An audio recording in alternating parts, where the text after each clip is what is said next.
Hi అండి. అందరికీ నమస్కారం. Welcome to my channel. ఈ వీడియోలో ఏపీ ప్రభుత్వ సర్వీసు మరియు ఫ్యామిలీ పెన్షనర్లకు అతి ముఖ్య గమనిక, లేదంటే లక్షల్లో నష్టమే.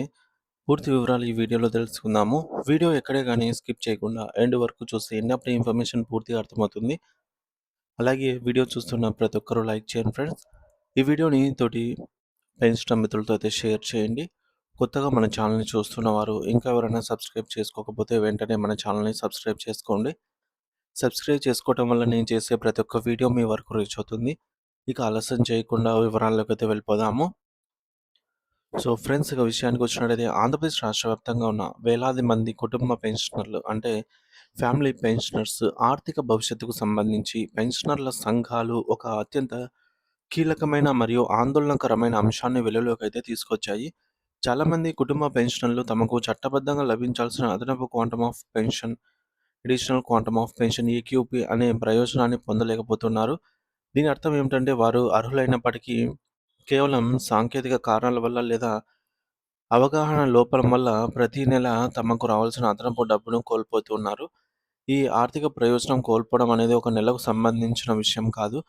వారి మిగిలిన జీవిత కాలంలో ఇది కొన్ని లక్షల రూపాయల నష్టానికి దారితీస్తుంది.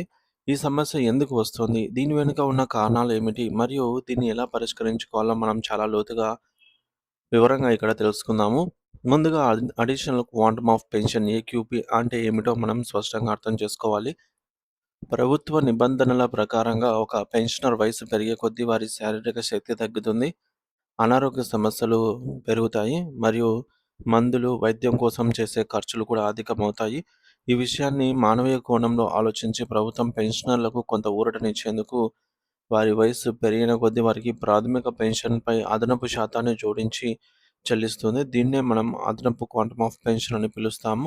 ఈ వివాదం వల్ల వృద్ధాప్యంలో వారికి ఆర్థికంగా ఇతరులపై ఆధారపడాల్సిన అవసరం ఉండదు. వయసు పెరిగే కొద్దీ ఈ యొక్క అదనపు పెన్షన్ శాతం ఏ విధంగా పెరుగుతుందో ఈ వివరాల ద్వారా మనం తెలుసుకోవచ్చు. పెన్షనర్ వయసు 70 సంవత్సరాలు నిండిన వారైతే 7% అదనంగా పెరుగుతుంది. అలాగే అంటే ఉదాహరణకు రూ. 10,000 బేసిక్ పెన్షన్ వస్తున్న వారికి మరొక రూ. 700 అదనంగా కలుస్తాయన్నమాట. అదేవిధంగా 75 సంవత్సరాల నుండి 80 సంవత్సరాల లోపు వారికి 12% అదనపు పెన్షన్ లభిస్తుంది. అంటే 80 సంవత్సరాలు దాటిన వారికి 20%, 85 సంవత్సరాలు దాటిన వారికి 25%, 90 సంవత్సరాలు దాటిన వారికి 30, 95 సంవత్సరాలు దాటిన వారికి 35%. ఈ విధంగా వారి వారి ఏజ్‌ని బట్టి ఈ యొక్క అమౌంట్ పెరుగుతూ ఉంటుంది. 100 సంవత్సరాలు పూర్తి చేసుకున్న వారికి 50% అదనపు పెన్షన్ అనేది వర్తిస్తుంది. అంటే 100 ఏళ్ల వయసులో పెన్షనర్‌కు తన అసలు పెన్షన్‌తో పాటుగా మరొక సగం మొత్తం అదనంగా అందుతుందన్నమాట. ఇక్కడ మరో ముఖ్యమైన విషయం ఏమిటంటే కేవలం ఈ యొక్క అదనపు పెన్షన్ మాత్రమే కాకుండా ప్రభుత్వం ప్రకటించే కరువు భత్యం డీఆర్ కూడా ఈ అదనపు మొత్తంపై వర్తిస్తుంది. దీనివల్ల పెన్షనర్లకు వచ్చే మొత్తం అనేది గణనీయంగా పెరుగుతుంది. సో 10,000 బేసిక్ పెన్షన్ వారికి 7% పెరిగితే అది రూ. 700 అదనంగా వస్తుంది. దీనిపై ఇంటూ 37.31% అదనపు పెన్షన్ వస్తుంది. దాదాపుగా వీరికి ఒక రూ. 900 వరకు అలా ఆ విధంగా వచ్చే అవకాశం అయితే ఉంటుంది. సో అయితే ఇంతటి ప్రయోజనం ఉన్నప్పటికీ క్షేత్రస్థాయిలో చాలామంది కుటుంబ పెన్షనర్స్ ముఖ్యంగా వృద్ధ మహిళలు ఈ ప్రయోజనాన్ని పొందలేకపోతున్నారని గణాంకాలు చెప్తున్నాయి. దీనికి గల ప్రధాన కారణాలు మనం లోతుగా పరిశీలిస్తే వివరించాల్సి ఉంది. సో మొదటి మరియు అతి ముఖ్యమైన కారణం ఏమిటంటే పుట్టిన తేదీ, డేట్ ఆఫ్ బర్త్ రికార్డులలో లేకపోవడం. పెన్షన్ పేమెంట్ ఆర్డర్ పీపీఓలో గానీ లేదా ట్రెజరీ రికార్డులలో గానీ కుటుంబ పెన్షనర్ యొక్క పుట్టిన తేదీ ఖచ్చితంగా నమోదు కాకపోవడం వల్ల ఈ సమస్య తలెత్తుతోంది. ముఖ్యంగా 2010 కంటే ముందు మంజూరైన పాత పెన్షన్ కేసుల్లో అప్పట్లో ఆధార్ కార్డులు లేదు. సో లేదా ఇతర డిజిటల్ పుట్టిన తేదీని ధృవీకరించే పత్రాలు తప్పనిసరి కాకపోవడం వల్ల ఈ పొరపాట్లయితే జరిగాయన్నమాట. దీనివల్ల సాఫ్ట్‌వేర్ లేదా ట్రెజరీ వ్యవస్థ పెన్షనర్ వయసు 70 లేదా 75 సంవత్సరాలు చేరుకుందని గుర్తించలేకపోతోంది. ఫలితంగా ఆటోమేటిక్‌గా పెరగాల్సినటువంటి ఈ యొక్క పెన్షన్ అనేది అడిషనల్ క్వాంటమ్ ఆఫ్ పెన్షన్ పెరగటం లేదు. ఇక రెండవ కారణం అవగాహన లోపం. కుటుంబ పెన్షన్ తీసుకునే వారిలో ఎక్కువ మంది వృద్ధ మహిళలు ఉంటున్నారు. వారు తమకిలాంటి ఒక అదనపు పెన్షన్ హక్కు ఉందని తెలియక ట్రెజరీ నుంచి ఎంత వస్తే అంత తీసుకొని సరిపెట్టుకుంటూ ఉన్నారు. ఇక మూడోది పిల్లల నిర్లక్ష్యం.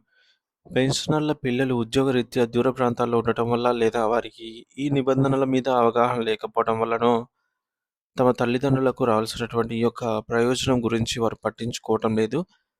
నాలుగవది అధికారుల ఉదాసీనత. కొన్ని సందర్భాల్లో సబ్ ట్రెజరీ కార్యాలయం ఎస్టీఓ అధికారులు పనిభారం పెరుగుతుంది అనే నెపంతో పుట్టిన తేదీ నమోదు ప్రక్రియను ప్రోత్సహించటం లేదని ఆరోపణలైతే ఉన్నాయి. ఇక వాస్తవానికి ఒక వ్యక్తికి కుటుంబ పెన్షన్ మంజూరు చేసేటప్పుడే వారి యొక్క పుట్టిన తేదీ పత్రాలను తీసుకొని నమోదు చేయాల్సి ఉన్నప్పటికీ అనేక చోట్ల ఆ ప్రక్రియ అనేది జరగటం లేదు. దీనివల్ల జరిగేటటువంటి ఆర్థిక నష్టాన్ని ఒక చిన్న ఉదాహరణతో చూద్దాం. సో, అప్పుడు మీకు ఈ సమస్య తీవ్రత అనేది ఎంతనో అర్థమవుతుంది. ఒక కుటుంబ పెన్షనర్ ప్రాథమిక పెన్షన్ అనేది రూ. 10,000 అనుకుందాము. ఫ్యామిలీ పెన్షన్ యొక్క బేసిక్ అనేది రూ. 10,000. వారికి 75 సంవత్సరాలు నిండినప్పుడు 12% అదనపు పెన్షన్ రావాలి. అంటే నెలకు రూ. 1,200 అదనంగా రావాలి. ఈ 1,200 ఇంటూ 12 రూ. 1,440 అవుతుంది. అంటే ఒక సంవత్సరానికి రూ. 1,440 రూ. 14,400 రావాల్సి ఉంటుంది. మరి దీనిపై ప్రస్తుతం వస్తున్నటువంటి 37.31% కరువు భత్యం డీఆర్ లెక్కిస్తే అది సుమారు డీఆర్ఏ రూ. 5,372 అవుతుంది. సో, ఈ రెండిటిని ప్లస్ చేయాలి. చేస్తే మొత్తం రెండిటిని కలిపినప్పుడు సంవత్సరానికి రూ. 19,772 అంటే సుమారుగా రూ. 20,000 వారు సంవత్సరానికి కోల్పోతున్నారు. ఈ యొక్క అడిషనల్ క్వాంటమ్ ఆఫ్ పెన్షన్ అనేది రాక. ఒకవేళ ఆ పెన్షనర్ వయస్సు 80 ఏళ్ళు దాటితే సంవత్సరానికి దాదాపు రూ. 30,000 ఈ విధంగా నష్టం అనేది జరుగుతుంది. ఇలా 5 ఏళ్ళు లేదా 10 ఏళ్ల కాలంలో వారు కొన్ని లక్షల రూపాయల వరకు ఆర్థిక ప్రయోజనాన్ని కోల్పోతున్నారు. ఇది వృద్ధాప్యంలో వారికి అందాల్సిన గొప్ప ఆసరాను దూరం చేస్తోంది. ఈ సమస్యను పరిష్కరించడానికి తక్షణమే కొన్ని చర్యలు చేపట్టాలి. కుటుంబ పెన్షనర్లు లేదా వారి పిల్లలు వెంటనే తమ పెన్షన్ పేమెంట్ ఆర్డర్ మీ తల్లిదండ్రుల యొక్క పెన్షన్ పేమెంట్ ఆర్డర్ పీపీఓని లేదా ట్రెజరీ పాస్ పుస్తకాన్ని తనిఖీ చేయాలి. అందులో డేట్ ఆఫ్ బర్త్ ఉందో లేదో సరిచూసుకోవాలి. ఒకవేళ పుట్టిన తేదీ లేకపోయినా లేదా అది తప్పుగా ఉన్నా సరే వెంటనే Aadhaar card, pan card, voter ID ఇటువంటి ప్రభుత్వ గుర్తింపు పొందిన ఏదైనా పుట్టిన తేదీ ధృవీకరణ పత్రంతో సంబంధిత ఎస్టీఓ గారి కార్యాలయానికి వెళ్ళి దరఖాస్తు చేసుకోవాలి. అలాగే పెన్షనర్ సంఘాల పాత్ర. పెన్షనర్ సంఘాలు ఈ విషయంలో ప్రత్యేక చొరవ తీసుకొని ప్రతి గ్రామంలో లేదా వార్డులో ఉన్న కుటుంబ పెన్షనర్ల వివరాలు సేకరించి వారికి ఈ యొక్క అదనపు పెన్షన్ అందుతోందో లేదో ఒకసారి తనిఖీ చెయ్యాలి. ప్రభుత్వం కూడా ఈ సమస్యను తీవ్రంగా పరిగణించి ట్రెజరీ విభాగం ద్వారా ఒక ప్రత్యేక డ్రైవ్‌ను నిర్వహించి రికార్డులలో పుట్టిన తేదీ లేని వారందరినీ గుర్తించి వారి డేటాను అప్డేట్ చేయాలి. సో, మొత్తానికి వృద్ధాప్యంలో ఉన్న పెన్షనర్లకు ప్రభుత్వం ఇచ్చేటటువంటి ఈ యొక్క అదనపు పెన్షన్ వారి ఆత్మగౌరవానికి మరియు ఆరోగ్య భద్రతకు చిహ్నం. కేవలం ఈ ఒక్క చిన్న సమాచార లోపం వల్ల వారు తమ హక్కును కోల్పోవడం చాలా బాధాకరం. కాబట్టి ప్రతి ఒక్కరూ బాధ్యతగా వ్యవహరించి ఈ సమాచారాన్ని మీ చుట్టుపక్కల ఉన్న కుటుంబ పెన్షనర్లకు తెలియజేయండి.